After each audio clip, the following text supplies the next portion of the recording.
नमस्कार दोस्तों, स्वागत है आपका अपने चैनल सिविल एग्जीक्यूशन में। और दोस्तों, आप साइट पे हों या फिर जब आप अपना घर बनाते हैं, सबसे बड़ी बड़ी समस्याएं कहाँ आती हैं। आप ठेकेदार को काम तो दे देते हैं, लेकिन आप ध्यान नहीं देते छोटी छोटी चीज़ों को। जैसे यहाँ देख लीजिए, बल्लियाँ जितनी लगी हुई हैं ये प्रॉपर पूरी सीधी होनी चाहिए यहाँ की, जबकि कहीं कहीं टेढ़ा लगा हुआ है।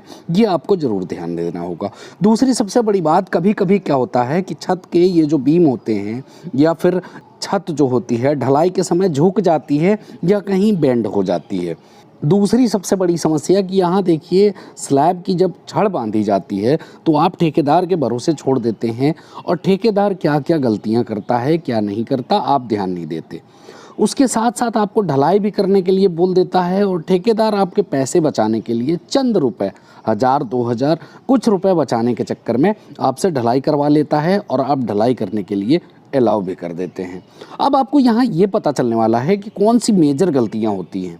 और होता क्या है कि जब इस तरह की ढलाई हो जाती है तो इसके बाद आपके पास सुधार का कोई ऑप्शन नहीं होता। तो दोस्तों, इस वीडियो में ये सारी गलतियां आपको पता चलने वाली हैं कि आखिर गलती क्या होती हैं। जैसे यहाँ देख लीजिए, पॉलीथीन तो बिछाया हुआ है, लेकिन छड़ बांधने में और भी गलतियां की गई हैं। क्या आपको बचना है, कैसे क्या करना है। दूसरी सबसे बड़ी बात, पर स्क्वायर फुट पे आपका नॉर्मल कितना छड़ लगना चाहिए और कितना खर्चा आ सकता है। तो ये सारी चीज़ें देखने के लिए दोस्तों वीडियो में बने रहिए। अब दोस्तों, होता क्या है कि जैसे मान लीजिए स्लैब की कोई भी रेनफोर्समेंट हो गई आपके पास, और यहाँ कितनी है, 20 फुट यदि चौड़ाई है और 30 फुट लंबाई है। तो नॉर्मली मैंने यहाँ पे आपको समझाने के लिए दो टाइप के या दो कलर के मैंने लाइन खींच रखे हैं। पहला कलर ब्लू है, जो कि सीधा रेनफोर्समेंट है। सीधा कहेंगे कैसे है, तो इस तरह का देख लीजिए, बिल्कुल सीधा है, मतलब यहाँ से चालू हुआ और बिल्कुल सीधा जाते हुए स्लैब के अंत में मुड़ गया। दूसरी जो रेनफोर्समेंट है पिंक कलर की, पिंक कलर की रेनफोर्समेंट यहाँ पे देख लीजिए, इस तरह से ऊपर को बेंड होके इस तरह से जाएगी और फिर बेंड रहती है। अब ये अल्टरनेट किया जाता है, मीन्स ज़्यादातर गलतियाँ क्या होती हैं कि सीधा सीधा बिछा दिया और जल्दी से ढलाई कर दी, उससे आपको ये समस्या आ सकती है कि बाद में स्लैब आपका या छत कमज़ोर हो जाएगा, या फिर उसमें दरार आना किनारे किनारे से चालू हो जाएगी। अब सबसे बड़ी बात क्या आती है कि ये जो बेंड आप करते हैं, मीन्स एक छड़ पूरा सीधा रहता है और दूसरा छड़ बेंड रहता है। मीन्स एक सीधा फिर एक बेंड, फिर एक सीधा फिर एक बेंड, फिर एक सीधा फिर एक बेंड, इस तरह से करते रहते हैं। अब आपके मन में सवाल आएगा कि आखिर ये बेंड रखते कितना है। तो ये हमेशा ध्यान रखिएगा दोस्तों कि जो भी आपका दीवार होगा, मीन्स यहाँ पे कोई दीवार होगी, उस दीवार के फेस से 0.1 L लेते हैं। मीन्स यदि ये लाल वाली रेनफोर्समेंट 20 फीट की तरफ आप देखेंगे तो 2 फुट पहले आपको बेंड करना होगा। दीवार के अंदर के फेस से ध्यान रखिएगा। अब यदि मान लीजिए कि 30 फुट की लंबाई में, मीन्स यदि आप इधर डाल रहे हैं और छड़ बनाना चाह रहे हैं, तो आपको यहाँ पे 3 फुट पहले बेंड करना होगा। मीटर में कैलकुलेट करना होगा, आप मीटर में कैलकुलेट कर लीजिएगा। अब यहाँ बात आती है कि चलिए मान लेते हैं आपने ये बेंडिंग की सही कर दी। सबसे बड़ी क्या समस्या आती है, जैसा आपने देखा था कि यहाँ पे स्ट्रेट रखा जाता है, मीन्स यहाँ कोने पे मोड़ा नहीं जाता रेनफोर्समेंट को, जो कि सबसे बड़ी गलती होती है। और आपको यहाँ पे इस तरह का हुक देना ज़रूरी है। कहीं भी आप छड़ बांधेंगे तो हुक देने से फ़ायदा क्या होगा कि जो किनारे की दरारें होती हैं, मीन्स छत के किनारे की, वो नहीं पड़ती और छत आपका मजबूत होता है। अब दूसरी जो गलती आपने देखी थी इसमें कि हुआ क्या था, ये कवर ब्लॉक है। Cover block in the sense कि पहले आपने शटरिंग लगाई, मीन्स ये प्लाई आपने बिछा दिया, प्लाई के ऊपर पॉलीथीन लगा दिया। पॉलीथीन लगाने के बाद आपको क्या करना है कि इस तरह का छोटा छोटा कवर ब्लॉक प्रोवाइड करना है।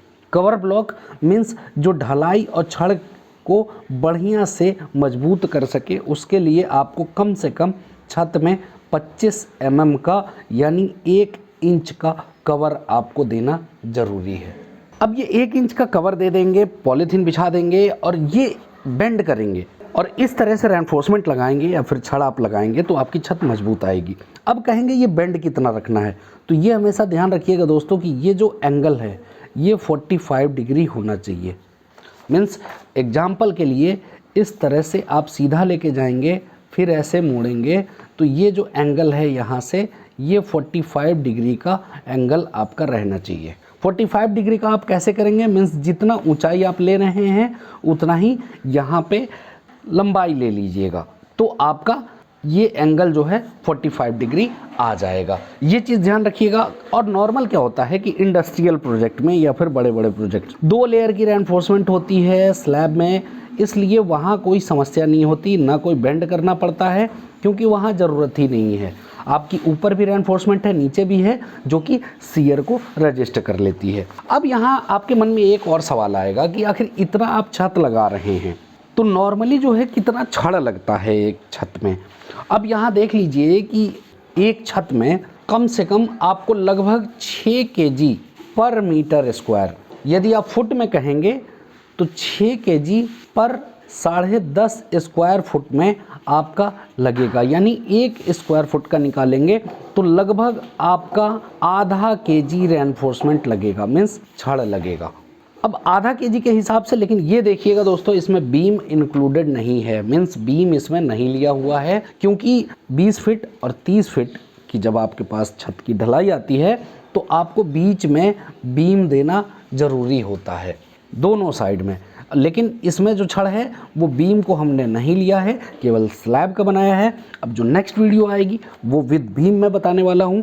तो ये थे टेक्निकल पॉइंट्स जिनको आप कवर करेंगे या फिर ठेकेदार को बोलेंगे तो आपकी छत मजबूत होगी और लंबे समय तक चलेगी। तो इस वीडियो में दोस्तों इतना ही, अब मुझे विदा दीजिए। नेक्स्ट वीडियो के लिए आपका बहुत बहुत धन्यवाद इस वीडियो में बने रहने के लिए।